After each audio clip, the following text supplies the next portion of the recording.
This is the first document I found for chemtrails. I saw that they looked steerable. They were not the normal clouds I grew up with in the 60s and 70s, right? So when I Googled steerable clouds, see that method of steerable ELF wave generation with continuous HF heating of the lower ionosphere. So that's your global warming, okay? Uh, the ionosphere is heated up anyway. It's like 1,000 degrees. But when they use HAARP, right, it can heat up this ionosphere 50,000 degrees. That's in some of these reports. This was the first report, and it talked about the wave plasmas, right? The chemtrail plasmas, okay? That they use radio frequencies, see, radio science, waves, and plasma, and you do see waves in it. Kind of a no-brainer, right? Okay. On the side of this report are other reports. Look at that. The effect of electron and ion temperature on the, okay? So you can Google these and print them out so that you have a copy. I print all my reports out. Some of them you can't find anymore going online, or you have to be very um, exact to find it. So you can see this. An empirical profile of ELF triggered emission. Stop it. Stop that. Triggered emissions. And anyway, if you go through these reports, they're talking about a lot of different things, even about lightning, right? Controlling lightning. Um, and one report will bring up another report, and then your phone will actually zero in on that and start bringing up other reports for you. Okay. Here's about modeling lightning and uses. So putting in steerable clouds, I got this. And it's ELF, VLF, that's extremely low frequencies and very low frequencies. Stop that. Wave generation with continuous HF heating of the lower ionosphere, geometric modulation, okay, a more effective method of steerable. Okay, and there's your wave plasmas. Okay, chemtrails. I found this report in 2015. It was actually done in July 14th, 2010. Okay. Or completed. This would be like a final report. It was first published, it says, like a first report, right? And then they have updated reports. First published June 18th, 2008. So that catalog number, you might be able to pull off more. There are 13 peer-reviewed articles with it you can read. And here's the abstract. ELF, VLF radio waves. Okay, 300 hertz to 30 hertz are difficult to generate with practical antenna because of their extraordinarily long 10 to 1,000 kilometer wavelengths. And I have no idea what lossy nature, lossy, spelling word, that's a new word, lossy nature of the Earth's surface, okay? I think I looked that up and it talked about the curvature of the Earth, why they couldn't put it on the Earth. So they started putting these in the sky and those pilots fly them for 15 miles. They don't really press the buttons to start the flow of these jets putting the spraying into the air, the chemtrail spraying. That's all done on computers. When it turns off, when it turns on. Okay? They're just at the controls of the plane. So ELF, VLF waves have been successfully generated via amplitude modulated AM HF 210 megahertz. Heating of the lower ionosphere through the temperature-dependent conductivity of the lower isospheric plasma. Okay. A patch of the isospheric current becomes a large radiating antenna. Okay, I'm going to try to make this and read it. I'm trying to read it through my phone. It's harder to that. See, I can't see it. And I have to move my phone away to see it, to read it. So I have to move it closer. I'm just going to have to do it this way. Okay. Through the, where it go? Current becomes a large radiating antenna. We implement a new method of ELF VLF wave generation herein named geometric modulation, okay, involving scanning the HF heating beam in a geometric pattern without modulating its power, utilizing results from the upgraded 3.6 MW radiated HARP, okay, HF antenna. There you go. We knew they used HARP. Okay, HARP array. Okay, we know that, I'm going to stop here and show you this, because this is true.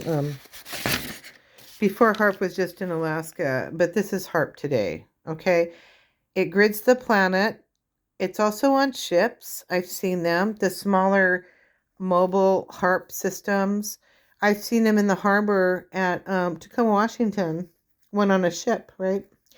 So they're mobile. They've put them on trucks too, as well, these mobile HARP units. And then we know our governments kind of shoot weather weapons back and forth on each other because the nations of planets, the nations have this, okay? And so they use weapon wars on people, right? I can go more into that. This Tans even used it on, but won't do that. Okay, so we know they use HARP, right? Gosh, it's so hard. But that's okay. Where are we at? 7 minutes.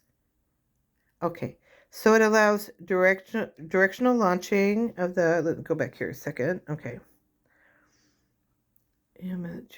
Geometric modulation also allows directional launching.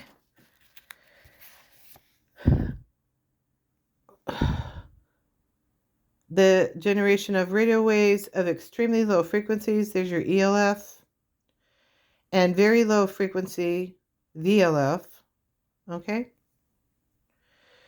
There's your Hertz. Has long been a challenge for scientists and engineers with wavelengths, and well, that's where they're talking about the wavelengths and how to work with that. I know they said that they put the antenna in the sky because of Earth's curvature, okay? The different ups and downs and of the firmament of the Earth, they can't place a antenna down there, okay? I know it's used as I'm just going to say what I know instead of trying to read it. They use this for weather weapons. They can bounce signal off for DWs. I know about that personally. Personal assaults on me for talking about chemtrails. There's a radio show. I talk about that for Republic Broadcast Network. It's a 2-hour show, the Red Pill Show, right? I'm on there because of the nanotechnology studies, and I asked if I could talk about the targeting because that really scared the hell out of me. But also, it only validated what I was saying was true. What I saw was true. Or why would our government do that? It also accumulated after 3 months of direct energy assaults. Also having a detective in front of my house, different things happen, all kinds of different things. If you're targeting individuals, you understand that. I did talk to a CIA guy, right? They listened on the phone. I was talking to my sister about going to the local store to buy some pastrami. Sure enough, he's at the pastrami case, right? He looked exactly like a CIA guy. And before I got there, and I think they did this too, there was a guy, he looked like a goon when he drove past my car finally, but he got into my lane on a 2-lane road, just a back road. He got into my lane way too early. He got out of it way too early. I mean, I saw him there, but he didn't really scare me because he got in and out, right? And then when he drove by me, he got in the side of the lane he should have been in. He drove by me and he looked exactly like a goon. I mean, he had pasty face, Um, big dark eyes, stringy black hair. Um, and he was in a T-Bird car. Was he in a T-Bird? Let me think. No, he wasn't in a T-Bird car. There's something about that, but never mind. Okay, so he drove by really slow so I can see him, and that just put me on high alert. So I was on high alert when I got to the store. I went to the pastrami, and there's this guy standing right there, and I knew right away what that was about. It's because I put some information about chemtrails, just 2 sentences, and that had started a season-long series of direct energy assaults, having a helicopter that was Air Force in my backyard on the side yard. It wasn't quite in my yard, but it's on the side yard. And for some reason, they knew no one was home that day. Each neighbor wasn't home. No one was home except for me at the house. And here's this darn helicopter. There's other things with that I talk about on that radio show. I did share this with Tulsi Gabbard. Okay, I shared many things with her. That's another story. She did share some of this information to President Trump. And I talked about, I told it, well, never mind. I can go into that later. It's just after 16 years, God did tell me I'm going to bring some people to help. And October 30th of 2024, during the rallies, right? And just before the election, he brought Tulsi Gabbard. That's an incredible story. I didn't even know who I was talking to. I just knew she was on Trump's team, right? I didn't find out who she was until November 22nd. There's a lot of, that story is just interesting. I mean, it's like, wow, Lord, thanks. Thank you. I mean, I just about jumped up and down, or I was just astounded when I found out on November 22nd, right? I talked to her October 30th. On November 22nd, who she was, that I had talked to. Okay. And military too. And I'm talking to her about military smart dust and all this stuff, showing her pictures. It was probably good I didn't know, because I was very careful. I didn't want to scare her. I even told her that I'm not going to show you other pictures of the nanotechnology. I don't want to scare you, right? And I was just quietly talking to her. Trump had a rally 10 minutes from my house. And the night before, I was actually pulling out all this information, thinking maybe I can find someone there. Maybe they can get this to President Trump. The research documents, the pictures, everything about it. And I got so exhausted by 2 a.m. I said, you know what? I didn't even want to go to the rally by then. I said, this is stupid. I might not be able to get handed off to the right person. They'll just get lost, or they'll get shoved away. They'll be burned, right? It won't go to a trustworthy person. How would I know, right? So, but God told me to go to that rally. Yeah, he was definite. You're going to that rally. And I was so butt tired. I just ended up in the morning getting coffee, going to that rally. And there's more to that. But yes, I talked to Tulsi Gabbard, and how God orchestrated that was amazing, because he does that, right? Okay. Just stop. What is this? 13 minutes. Wow.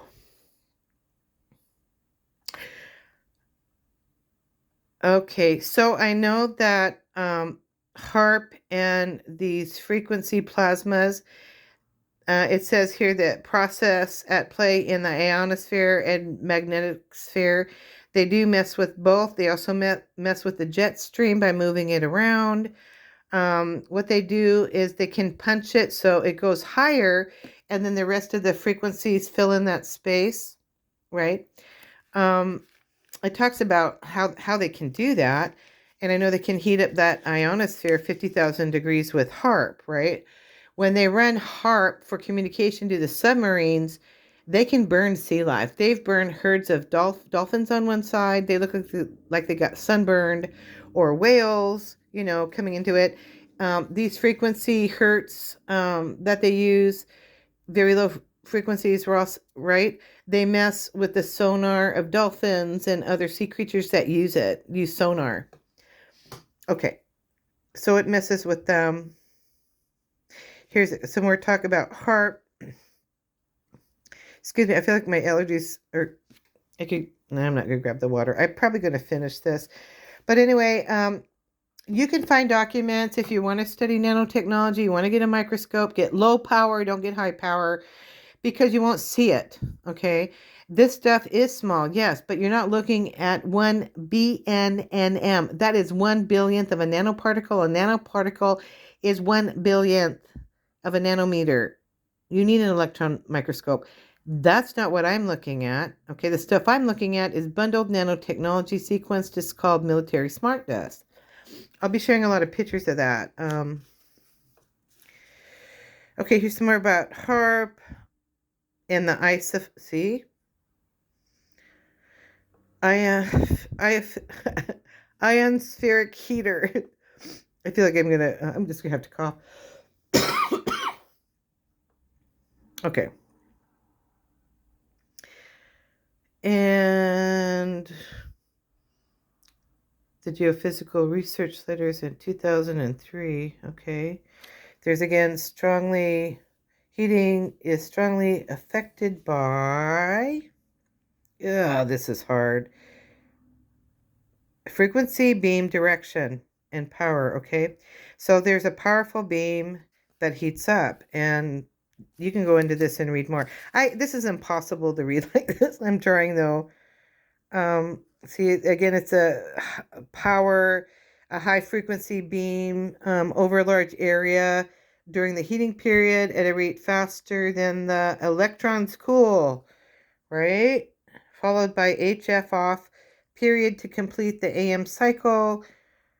Through here, we report a technique in which the beam moves at rates a few hertz, substantially slower than the tens of US cooling rates. Okay.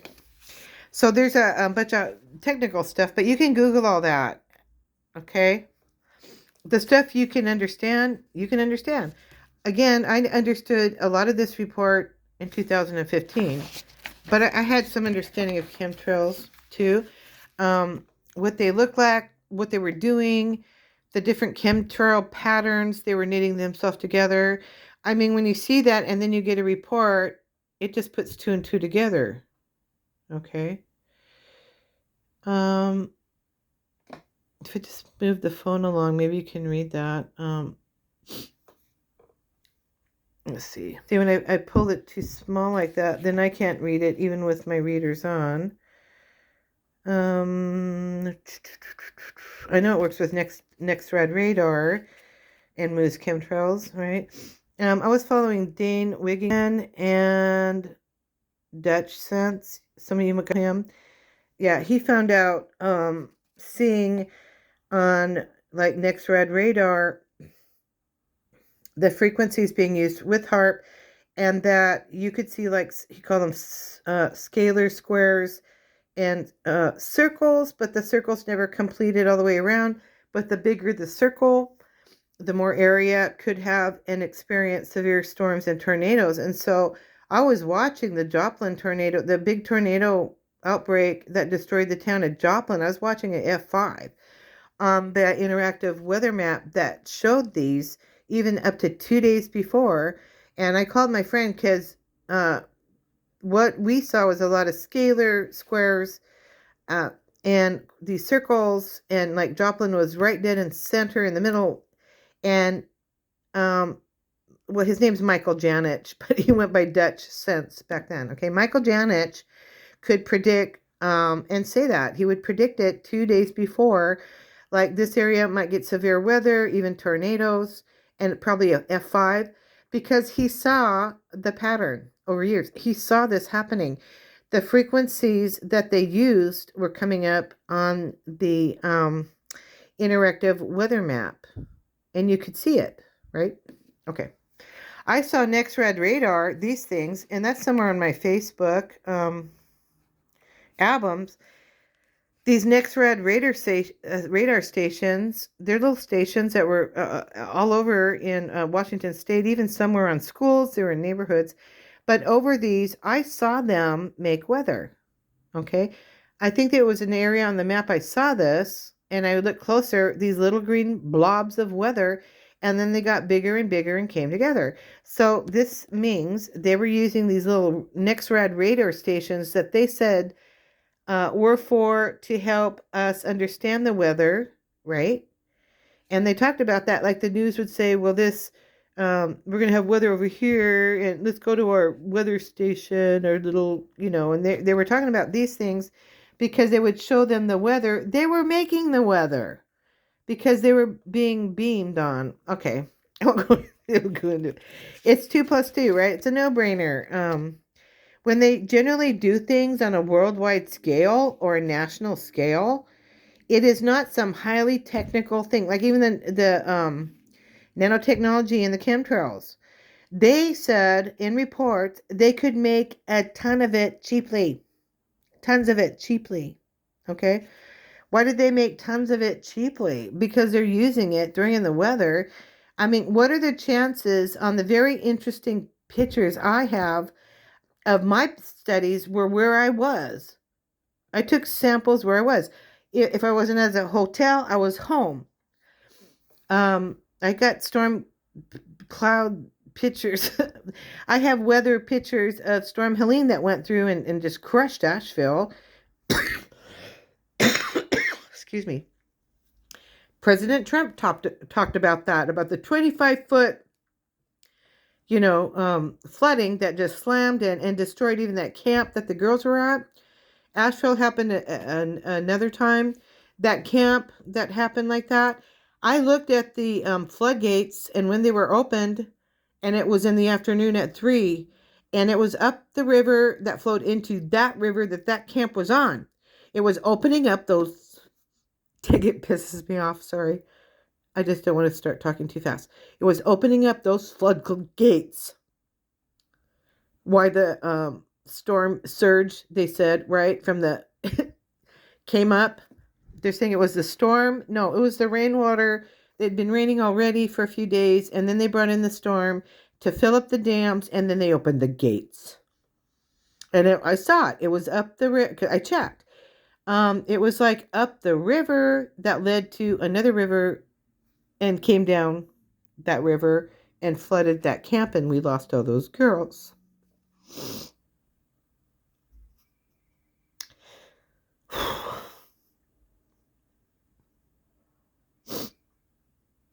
Damn it.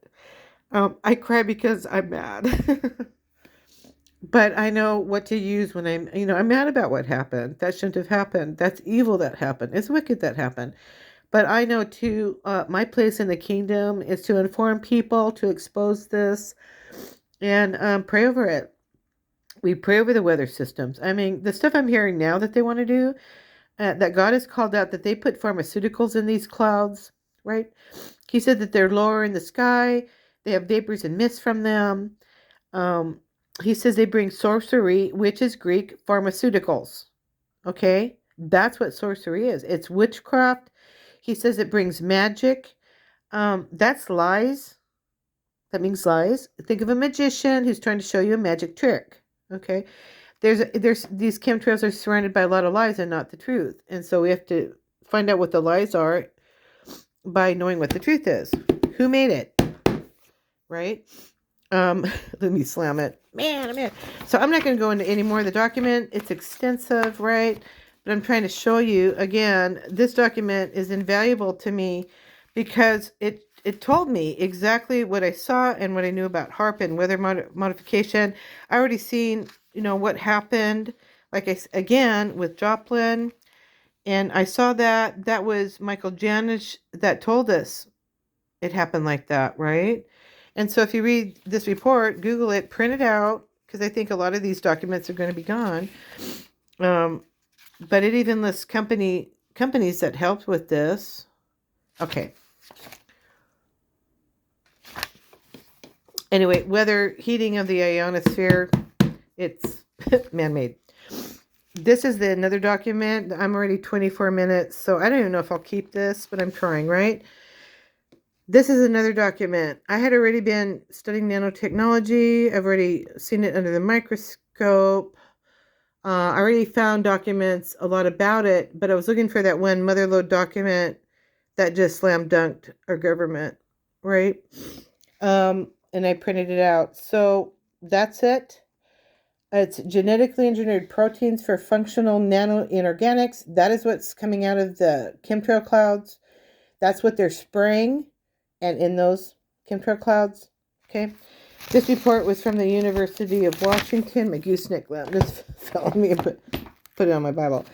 I'm doing a big study here, right? That's my exhaustive Strong's Concordance. I'm doing some studies, but it was in this. I guess I'll show you this, right? This huge book. It shows every word of the King James Bible in its Greek or Hebrew.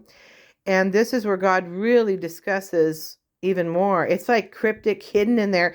And then you can see it because I did the study of the nanotechnology. When God says that these devices are weaved and woven together, I have pictures of it. When he says they're full of metals, I have pictures of that, right? He says they're intelligent devices. Yeah, they are because they're sensors. Okay. Um, he says so much. He says they're warlike engines and machines and intelligent devices. So they're used for warfare. And interesting enough, this document that I found, God had to help me find this one, man. This was just the mother lode. It took me some time to go through and understand some of what I was reading, right? Okay, some of this, right? But I could read it enough to understand it. Okay.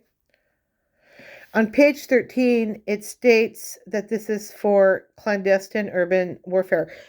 They're living machines. I knew that. I knew it was transhumanism. I called the smartest guy I know that's a Harvard business graduate. And he's a Mensa. He's an IQ of 130. He's a godly man. He's super nice, super sweet. I knew him when I was a girl, right? I think he was a Cub Scout, and my dad had the Cub pack for a while. Him and his mom were very involved in the community like that. We had 8 kids, so being involved in community like that was a good thing for us. Anyway, okay, so this is the document, if you can find it. Cyriaca Mehmet, he's like the father of Morgellons disease, nanotechnology. God talks about Morgellons also. I'll bring that up on another thing. Gosh, 27 minutes. Okay. Anyway, here it says, can't believe I moved here an hour from Washington State. I moved to North Carolina, and I'm an hour from this office now. I can't believe it. The Research Triangle Park is the sponsoring monitoring agency. We'll go through a little bit of this because the chemtrails and the nanotech, they work together, right? I have seen nanowires. It talks about that, quantum dots, nanotubes, right? I knew about all that. I'd seen it already. So when I got this report, I'm like, oh, right? There's DoD nanotechnology applications, right, for the Department of Defense. And it is back on page 13. Look at this. Pacific Northwest National Labs. Again, this is a report from the University of Washington where I lived, right? And then it talks about, there's so many people that were involved in making this. All kinds of universities all over the nation that had a material science and engineering lab. That I saw in the back reports of 15 pages that listed all the people involved in it and companies, that they even involved high school students. Holy cow, huh? So here I was first reading the report, and I wrote that. Batteries, transistors. When I'm seeing that it has zinc and crystals and different things in it, all I could think was the little radio I had as a kid, right? Because I knew it used crystals. They called some of them tube radios, and I was interested on how they worked, right? Because I asked questions, and I'm a big time learner. There's your zinc, I believe. Okay, so when I saw that, I knew that it was transmitting. There were sensors, there were transmitters. Okay, here they're talking about self-assembly. I have seen this happen. I have Kempat. I have more than him, but he was like the first one I saw that a piece of nanotechnology in rainwater, and I put him in some rainwater in a jar in a sunny window, and I mean he morphed within 3 days, in 8 days, and over a year's time he had pictures and artwork on him. I mean, he sent up a hydrogel and made a sensor on top. He self-replicated and nanobot baby. He did all this stuff. Really amazing. I have them. I have them actually right over there near the TV.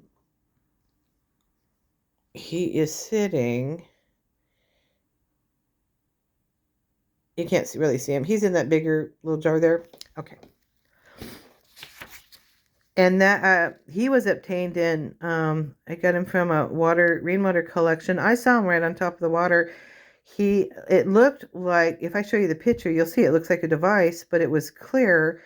It looks silver because it's in a stainless steel pot. Oops, what did I do here? I'm talking and moving. So here we have the metals in it. God says that these are plated. The nanotechnology devices are plated, right? In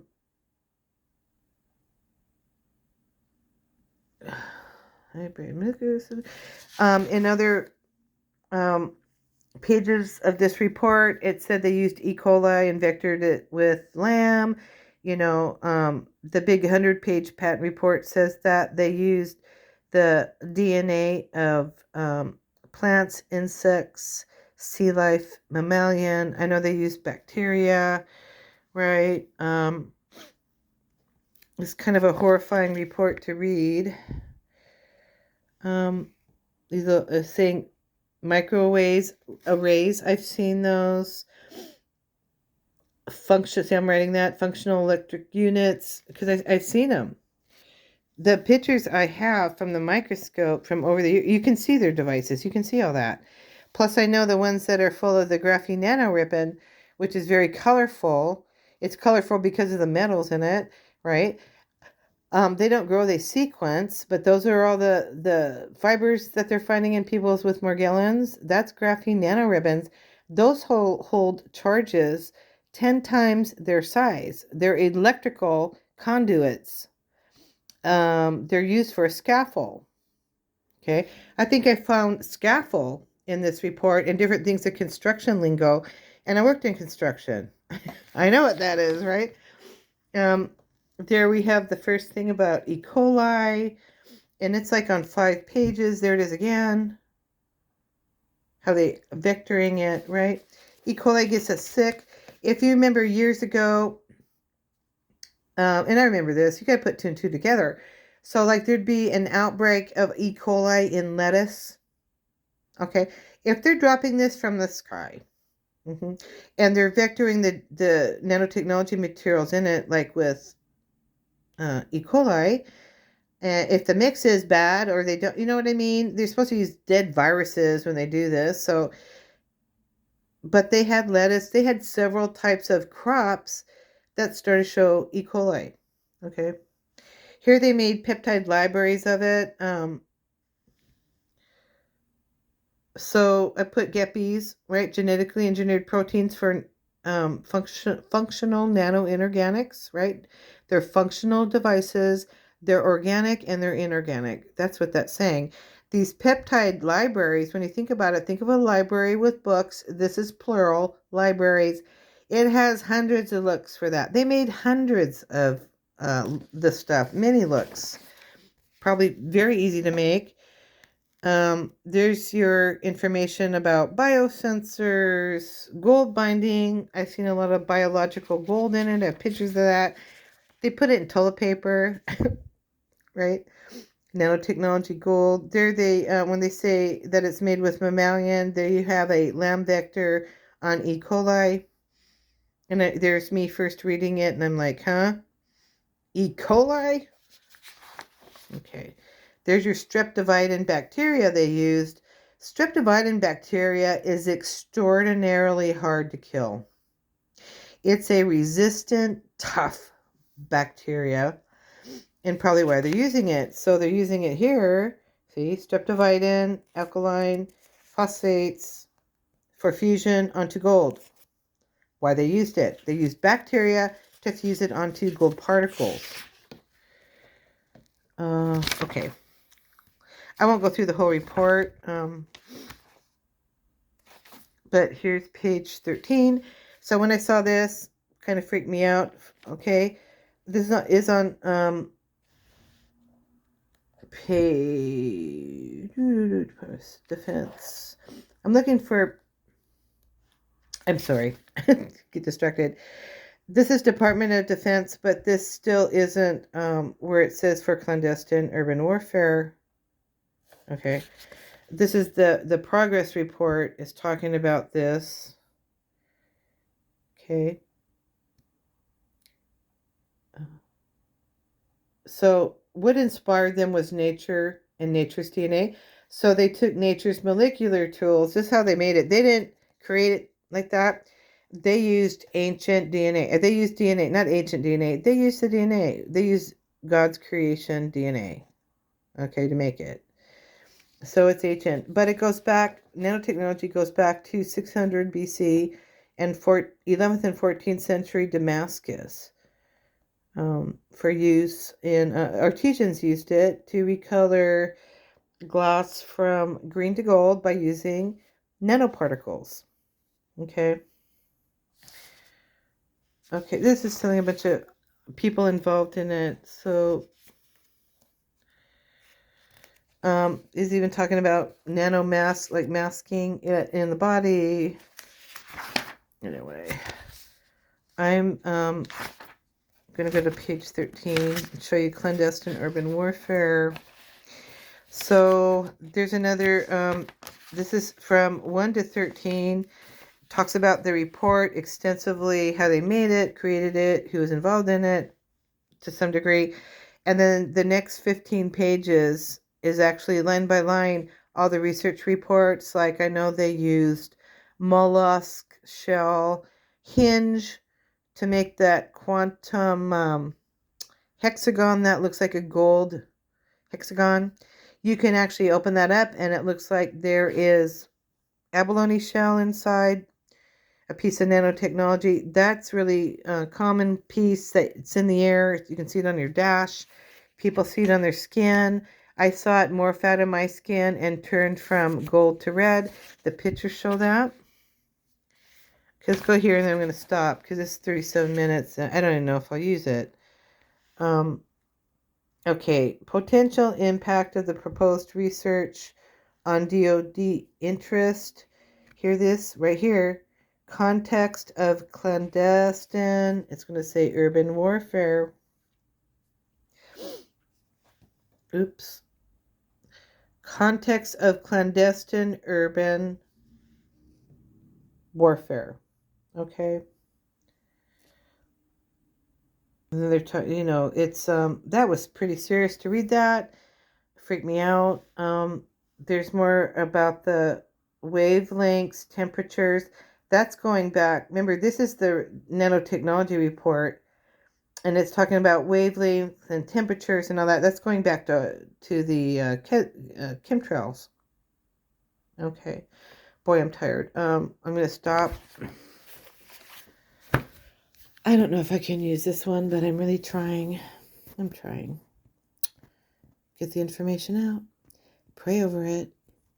Okay. Bye.